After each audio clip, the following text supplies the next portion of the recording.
This doll did nothing at first. It just sat there, quiet, harmless. Then, it began to move. No one touched it. No one watched it. Notes appeared, and no one had written them. A grown man felt hands on his chest, but nothing was there. This is not a movie. Nothing here was written to scare you. These events were reported by real people and investigated in real life. They happened in a normal home, to normal people. The doll was not possessed, and that is what makes this story worse. What you are about to hear is not fiction. It is real. Before we begin, make sure to subscribe and turn on notifications so you don't miss the full story. In the early 1970s, a young nursing student named Donna received a Raggedy Ann doll from her mother. It was soft, simple, and ordinary. Nothing about it suggested anything unusual. Donna placed it on her bed, in the small apartment she shared with her roommate, Angie. At first, it was just another decoration, a harmless toy, in a quiet home. It sat on the bed, still and unremarkable, as if waiting for something that would never come. But small changes began to happen. The doll would appear in different positions than it had been left. Legs that were straight would later cross. On some mornings, it would be found in another room entirely. Donna and Angie could not explain it. They assumed it was forgetfulness, or that one of them had moved it while distracted. But then the movements became more frequent. The doll was never where it had been placed, and it seemed almost deliberate. One day, scraps of paper appeared in the apartment. They were small notes with messages like, "Help us," and "Help Lou." The handwriting was unfamiliar, and the paper was of a type the women did not own. No one else had been in the apartment. The notes appeared without warning, without explanation, and they kept coming. Each time, the women felt more unsettled. Donna and Angie began to notice other subtle changes. The air sometimes felt heavy. Doors that had been closed were open. Objects that had been put away were out on tables or floors. At first, they tried to laugh it off.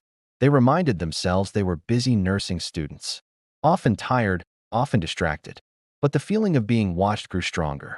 Something unseen seemed to be paying attention, something that did not belong.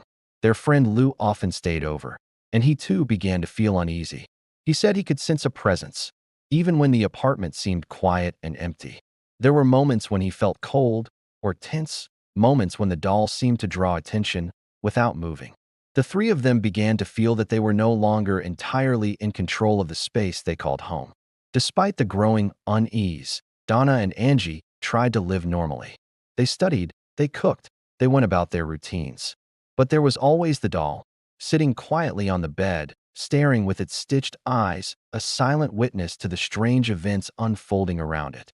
They could not explain it, they did not understand it. And yet, they felt a quiet dread that refused to leave. This was the beginning of a story that would later draw the attention of Ed and Lorraine Warren. A simple, ordinary doll had quietly become the center of unexplained events. And it was only the beginning of what Donna, Angie, and Lou would experience. Their apartment, once a place of safety and calm, had become a place that felt alive in ways they could not explain. By the time the Warrens were contacted, the small Raggedy Ann doll had already done something remarkable.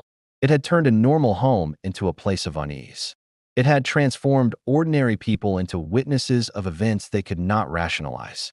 And it was only the first chapter of a story that would last decades, a story that would travel from their small apartment to the Warrens Museum, and from there into history itself. The strange events did not stop. They grew. Notes continued to appear again and again, with messages that chilled Donna and Angie. "Help us. Help Lou." Short, simple words, but the meaning felt heavy. The handwriting was unfamiliar. The paper was strange. It was not something they owned. No one else had access to the apartment. And still, the notes kept coming. Lou, their friend, began to notice the oddness more clearly. He had come to stay over one night, just to keep them company and to make sure they were safe. But he could not ignore the feeling that something was watching him. He said the air seemed different, heavier, as if it had weight. Sometimes he felt cold spots appear, for no reason.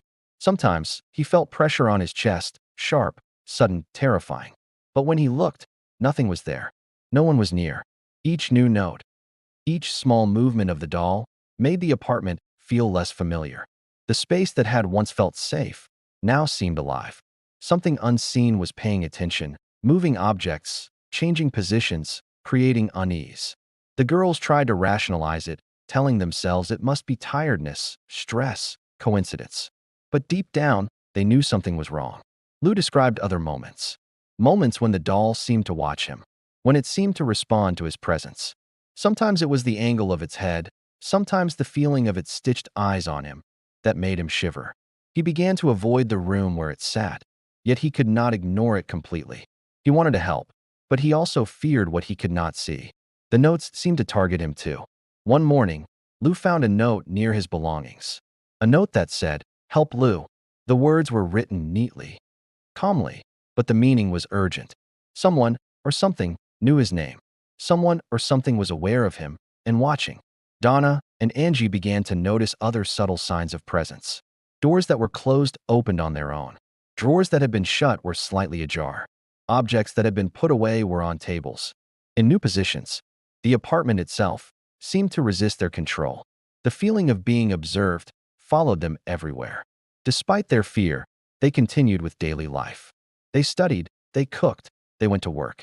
But the doll was always there, quietly waiting, sitting on the bed, watching, silent, patient. Every glance at it reminded them. Something unusual had entered their home, something that could not be explained. By this point, the doll was no longer just a toy. It had become the focus of their fear, the center of unexplained activity. Donna, Angie, and Lou were no longer alone in the apartment.